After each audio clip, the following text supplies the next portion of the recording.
Hi guys, എല്ലാവർക്കും സുഖമാണോ? Good morning. ഇതെൻ്റെ ഡെയിലിത്തെ റുട്ടീനാണ്. രാവിലെ എണീറ്റതും ഫസ്റ്റ് ഒന്ന് താഴെ ഒന്ന് തൊട്ട് നിറവെച്ചിട്ട് അത് കഴിഞ്ഞ് ദൈവത്തിൻ്റെ അടുത്ത് ലൈറ്റൊക്കെ ഇട്ട് കഴിഞ്ഞ് കച്ചറയൊക്കെ പുറത്ത് വെച്ച് ഡെയിലി റുട്ടീനാണിത്. ഇത് കുറേ വർഷങ്ങളായിട്ട് ഞാനിങ്ങനെ ചെയ്തുകൊണ്ടിരിക്കുക. പിന്നെ കുളിയൊക്കെ കഴിഞ്ഞ് ദിവസം ഇതുതന്നെയാണ്. ഒരു രാവിലത്തെ എന്തായാലും കുളിയൊക്കെ കഴിഞ്ഞ് പൂജ ചെയ്ത് നമ്മൾ റുട്ടീൻ തുടങ്ങുന്നതാണ് എനിക്ക് ഇഷ്ടം.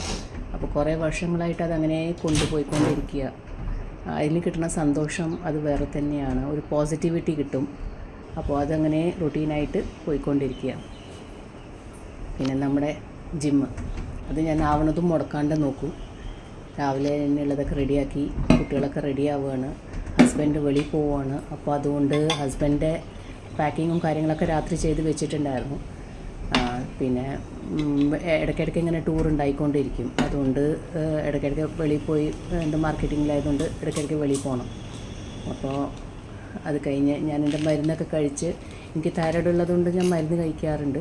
കുറേ വർഷങ്ങളായി ഞാൻ കഴിക്കുന്നു. അപ്പോൾ അത് രാവിലത്തെ ഇത് മുടങ്ങാണ്ട് നമ്മൾ ഹെൽത്ത് നോക്കിയാൽ തന്നെ അല്ലേ നമുക്ക് ഫാമിലിയൊന്നും നോക്കാൻ പറ്റുള്ളൂ. അപ്പോൾ അത് റുട്ടീൻ തെറ്റിക്കാറില്ല. പിന്നെ ഹസ്ബൻഡിനെ എയർപോർട്ട് വിട്ടിട്ട് വേണം ഞങ്ങൾക്ക് ജിമ്മിൽ പോകാൻ.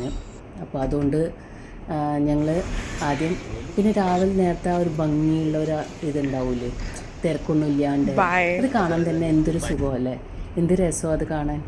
അതൊക്കെ കഴിഞ്ഞ് ഞങ്ങളിത് എയർപോർട്ട് കൊണ്ടാക്കിയിട്ടാണ് പിന്നെ അത് കഴിഞ്ഞിട്ട് ഞങ്ങൾ മോളിപ്പോൾ ഡ്രൈവ് ചെയ്യാൻ തുടങ്ങിയിട്ടുണ്ട്. ചെറിയ മോളും ഡ്രൈവ് ചെയ്യും. അപ്പോൾ മോളാണ് തിരിച്ച് വരുമ്പോൾ ഡ്രൈവ് ചെയ്തുകൊണ്ട് വന്നത്. ഞങ്ങൾ ജിമ്മിലേക്കൊക്കെ എത്തി ഞങ്ങളുടെ ഇന്നത്തെ വർക്കൗട്ട് ചെയ്തു. ഞാൻ ലോവർ ബോഡിയും പിന്നെ അങ്ങനെ ഓരോരോ ദിവസങ്ങൾ ഞാൻ സെറ്റ് ചെയ്ത് വെച്ചിട്ടുണ്ട്. അപ്പോൾ അതനുസരിച്ചിട്ട് ഞാനും മോളും നിങ്ങൾ 3 പേരും ഇന്ന് ലോവർ ബോഡി വർക്കൗട്ട് തന്നെയായിരുന്നു. എല്ലാ ദിവസവും ഓരോരോ, ചില ദിവസം സ്കിപ്പായാൽ മാത്രമേ ഞങ്ങൾ മാറ്റാറുള്ളൂ. അപ്പോൾ അതൊക്കെ കഴിഞ്ഞ് ഞങ്ങൾ വീട്ടിലെത്തി. തലേദിവസം എനിക്ക് ഒന്നും പ്രിപ്പയർ ചെയ്യാൻ പറ്റിയില്ല. അല്ലെങ്കിൽ ഞാൻ തലേദിവസം എല്ലാം റെഡിയാക്കി വെക്കാറുണ്ട്. പിറ്റേ ദിവസം രാവിലെ എന്താ ബ്രേക്ക്ഫാസ്റ്റിന് വേണ്ടത് എന്നൊക്കെ. അതൊന്നും ചെയ്യാൻ പറ്റിയില്ല. കുറച്ച് മടിച്ചിരുന്നു എന്ന് തന്നെ പറയാം. അപ്പോൾ അത് നിങ്ങൾ വിചാരിച്ചു ശരി സുഹൃത്തി ഫർസാൻ മേടിച്ചിട്ട് വരാമെന്ന്. അപ്പോൾ ഫർസാൻ എന്ന് വെച്ച് കഴിഞ്ഞാൽ ബ്രേക്ക്ഫാസ്റ്റും സ്നാക്സാണ്, ഇവിടുത്തെ സ്നാക്സാണ്. അത് ഇവിടെ ഗുജറാത്തിലുള്ളവർക്കൊക്കെ അറിയാമായിരിക്കാം. ഇങ്ങനത്തെ ഢോക്ല അങ്ങനത്തെ സാധനങ്ങളൊക്കെയാണ്. വന്ന് കാപ്പിയും ചായയൊക്കെ ഉണ്ടാക്കി ഞങ്ങൾ ടേബിളിലിരുന്ന് ഞങ്ങളുടെ കാര്യങ്ങളൊക്കെ കുറച്ച് ഇന്ന് എന്താ ഡിസ്കസ് ചെയ്തിരിക്കും, ഇന്ന് എന്തൊക്കെ ചെയ്യേണ്ടത് ആ കാര്യങ്ങളൊക്കെ ഡിസ്കസ് ചെയ്ത് ഒരു ഭംഗിയുള്ള ദിവസമായിട്ട് ഞങ്ങളിതിനെ കണക്ക് കൂട്ടുന്നു. നിങ്ങളെ അതിൽ ഇൻവോൾവ് ചെയ്തിരിക്കുക. അപ്പോൾ നിങ്ങൾക്കൊക്കെ ഇത് ഞങ്ങളുടെ കൂടെ ഇഷ്ടപ്പെട്ടിട്ടുണ്ടാവുമെന്ന് കരുതുന്നു. കുട്ടികളുടെ കൂടെ കുറച്ച് ടൈം സ്പെൻഡ് ചെയ്ത് കഴിഞ്ഞതിന് ശേഷം ഒരു നല്ല ഭംഗിയുള്ള ദിവസം. അപ്പോൾ ഇതുവരെ സബ്സ്ക്രൈബ് ചെയ്യാത്തവരൊക്കെ സബ്സ്ക്രൈബ് ചെയ്യുക.